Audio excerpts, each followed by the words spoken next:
Ya, Assalamualaikum dan selamat pagi rakan tugas Madini di studio siaran Kuala Belait. Apa khabar? Waalaikumsalam warahmatullahi wabarakatuh. Alhamdulillah, saya dalam keadaan yang baik juga ya. Bagaimana pula dengan rakan tugas kita Muammar dan Sarina? Alhamdulillah kita juga sehat di sini ya. Dan kita mengharapkan keadaan cuaca di Kuala Belait baik-baik saja pada hari ini. Bagaimana? Alhamdulillah pada pagi ini keadaan cuaca di daerah Belait nampak cerah saja ya. Dan semasa saya menuju ke studio ya, dan ini nampak beberapa belia-belia petani melakukan jogging ya pada pagi ini. Wah, Alhamdulillah ya. Baik, kabarnya di daerah Belait untuk hari ini akan mengongsikan satu bahan yang cukup istimewa yang ada hubung kaitnya dengan kerja pertukangan tangan. Barangkali untuk kejelasannya kita akan serahkan dulu bersama dengan Madini di sana. Silakan. Baiklah, terima kasih rakan tugas kita. Bismillahirrahmanirrahim. Assalamualaikum warahmatullahi wabarakatuh. Selamat pagi dan salam Jumaat. Alhamdulillah di pagi Jumaat yang mulia ini kita diharapkan bis kita agar sentiasa dalam keadaan yang sihat dan sentiasa di bawah perlindungan Allah Subhanahu Wa Taala. Seperti biasa, saya akan menemani bis kita dan juga mengongsikan beberapa maklumat serta bahan yang telah disediakan oleh rakan tugas kita untuk hari ini. Ya, ada untuk menemani bus kita, keadaan cuaca di daerah Belait dalam keadaan baik juga ya. Jadi apa saja yang bus kita rancangkan pada hari ini, insya-Allah semoga ianya berjalan dengan lancar, selaras dengan apa yang dirancangkan. Baiklah, Auda, saya akan maklumkan satu makluman yang berlaku di daerah Belait, iaitu Kementerian Pendidikan ingin memaklumkan mengenai perubahan jadual program vaksinasi kebangsaan dos kedua bagi pelajar-pelajar yang tinggal di kawasan daerah Belait yang berumur 12 hingga 17 tahun. Tarikh perjanjian pada hari Khamis 16 Disember 2021 telah ditukar kepada hari Ahad 12 Disember 2021 dan para pelajar yang terlibat akan menerima waktu perjanjian yang terkini melalui aplikasi BlueHealth atau menerima SMS 3999 dan sebarang pertanyaan bis kita bolehlah menghubungi pihak sekolah atau institusi pendidikan atau di talian nasihat kesihatan 148 dan kepada ibu bapa agar mengambil maklum ya tentang perkara yang telah disampaikan. Baiklah, Auda, sekarang kita akan saksikan bahan visual yang telah disediakan oleh rakan tugas kita untuk hari ini.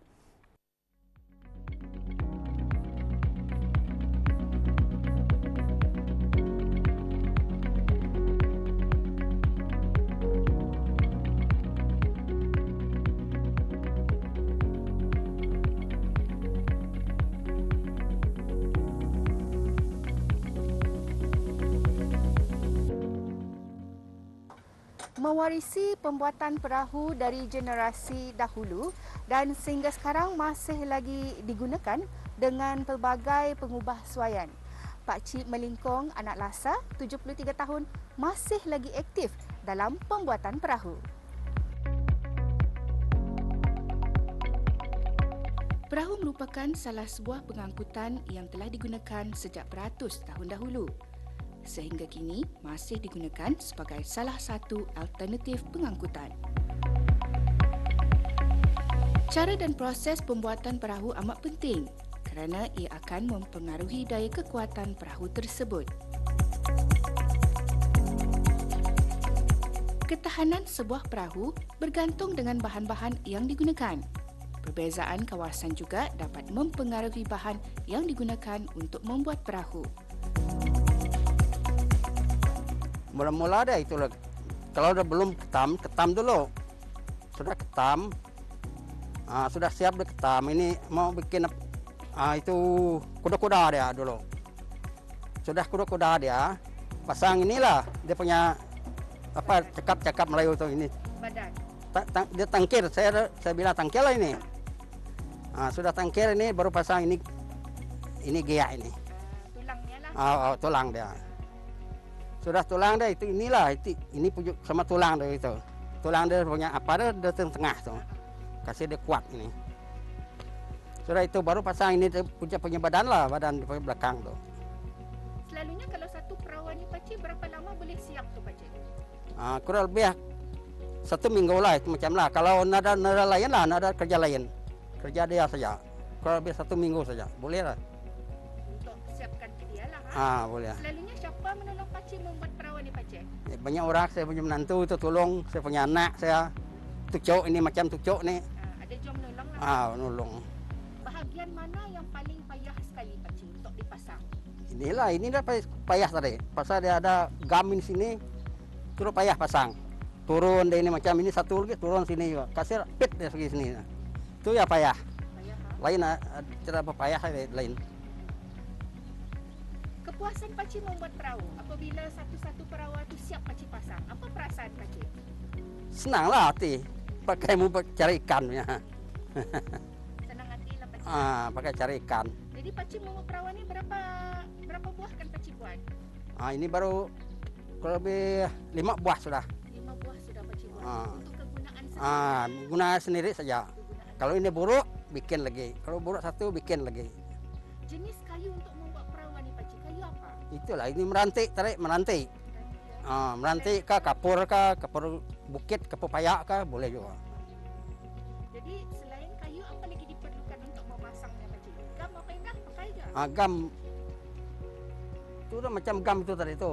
Ni katanya. Untuk apa tujuannya gam itu pakcik? Pasal jangan dia bocor lah. Gam itu, saya suruh dia bocor. Jadi ini kadang proses perahu ni apa lagi kan dibuat pakcik? Ini sudah habis ini lah. Cat dia lah. Dicat lagi? Dicat. Mengatam sendiri je tu pakcik? Sendiri lah, saya ni sendiri ni. Sendiri ya? Syok pakcik pandai membuat perahu? Mana ada penat bah. tapi suka mau pakai dia lah. Kegunaan sendiri. Gunaan sendiri. Jenis kayu juga memainkan peranan. Kalau boleh dapatkan kayu yang sudah tua kerana ketahanannya lama. Untuk menghasilkan sesuatu barangan, peralatan pertukangan amatlah penting. Sumber alam persekitaran menjadi inspirasi bagi mereka menghasilkan sesuatu peralatan.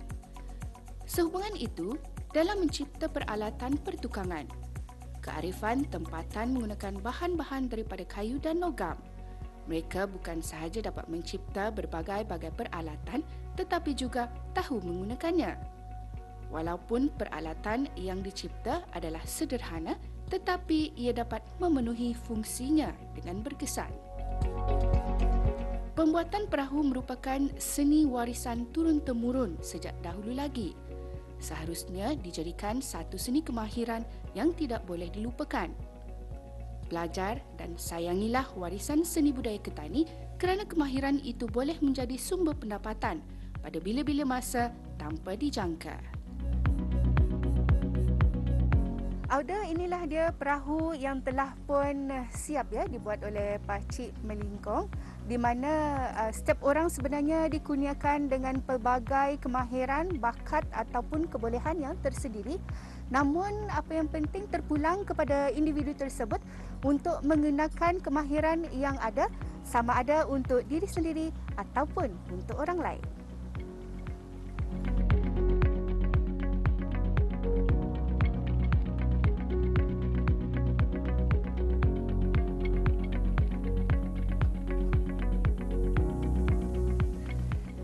Itu dia ada bahan yang telah dikongsikan oleh rakan setugas kita SPL ini, iaitu mengenai dengan pembuatan perahu. Membuat perahu ataupun orang Ketani memburis perahu ini, mereka ini mempunyai kemahiran yang tinggi serta tenaga yang cukup kuat.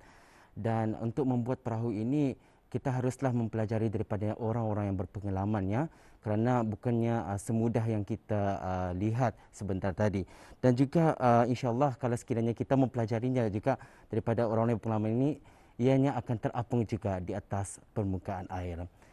Ya, sudah itu saja perkongsian kita pada hari ini. Insya-Allah di lain hari kesempatan kami akan membawakan bahan yang lebih menarik dari daerah Belai. Kita kembali ke studio 4 bersama dengan Muammar dan Serina. Silakan.